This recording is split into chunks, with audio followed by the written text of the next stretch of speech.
Hello everyone, I'm Yohimar and I'm going to be presenting my paper, Language Ideologies and Linguistic Discrimination in College Level Classes. This is kind of a short version of the topic of my dissertation, my proposal in this case. Community colleges provide important opportunities for Latinx students to access higher education. So nationwide, among Latinx students pursuing higher education, 2/3 begin their post-secondary schooling in community colleges. So although Latinx students are members of the largest community of color in the United States who achieves college degrees at lower rates than other racial and ethnic groups, especially those classified as limited English profession or English language learners or ESL or English as a second language ESL students. The U.S. Department of Education, through the Office of English Language Acquisition, have created specific policies to support non-English speakers in U.S. public education, and so some higher education institutions. So those policies from the macro, federal and state laws level to the micro level, which is curriculum, lesson planning, are designed to provide language instruction to newcomers, immigrants, and all multicultural groups who speak languages other than English. However, research has consistently shown that newcomers encounter barriers, especially in their transition from secondary education to college. These barriers are related to lack of English skills, gap in language services, and academic underachievement. So ELLs are behind other minority English proficiency students in college access and attainment. So behind those services provided to ESL students are language policies that would likely represent policymakers' beliefs about the ESL student population and how language should be taught. Usually, and so academic expectations might be rooted on one or all the following factors. First, deficit-oriented assumptions made about minoritized groups of students, the neglect of multilingualism,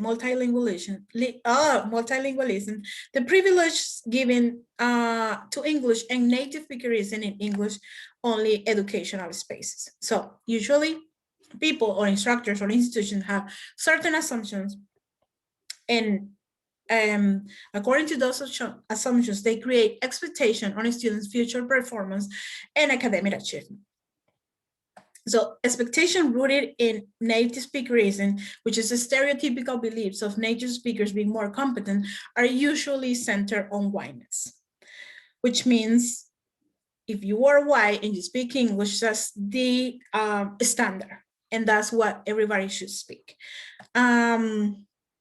So in this case, are teachers and instructors and expectations of language proficiency based on race and ethnicity more than the actual speakers use or language speakers use? As a Black Latina myself, my position in this study will be focused on studying their stories, voices, assets, and cultural wealth as they have a story to tell and an experience that is valid to understand their way of being in the community colleges.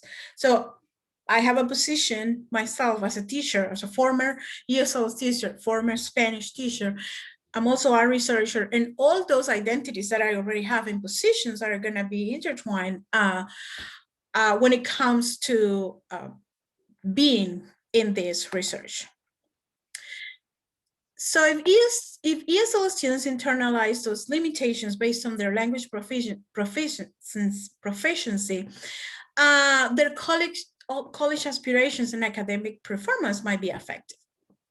ELLs, teachers' dispositions or instructors' dispositions and expectations for ELLs might reflect larger social views of language and ELL's performance based on linguistic parameters. Thus, studying instructors' beliefs and ideologies about ELLs is crucial to understand classroom practices and their possible influence in language policies orientation in educational institutions, particularly in higher education spaces. Of course, I'm not studying policies, but I'm just saying that what you do in the classroom and how policies are thought affect the way that also classroom practices are carried out. So given the implications of instruction's academic expectations about ESL students and their success, the purpose of this project is to examine ESL students' learning and academic learning and experiences, as well as students' relationships with their instructors in the regular or mainstream classrooms or college level classes. This descriptive qualitative project aims to study a community college located in a mid-sized city in the South. So in order to do that, the major concept to be studied in this project is language ideologies, to examine community college instructors and students' beliefs regarding language use, language learning, English speakers of other languages, and home languages. Language ideologies have been studied in the fields of anthropology, sociology, and linguistics, and are defined as people's beliefs about language and language users, which are usually connected to broader societal discourses. So language ideologies connect language with the speaker's social words and are conceived as a set of cultural beliefs and conception about language. So they come from multiple social experiences of the speakers and are manifested in their communicative practices. So language ideologies reinforce not only linguistic forms and uses, but also serve as the basis for important social institutions and fundamental notions about language speakers in the community. So in this study, I will consider the social construct of race to study how ESL students being in an emerging learning phase might experience education in which expectations come from a deficit view of language and the speakers.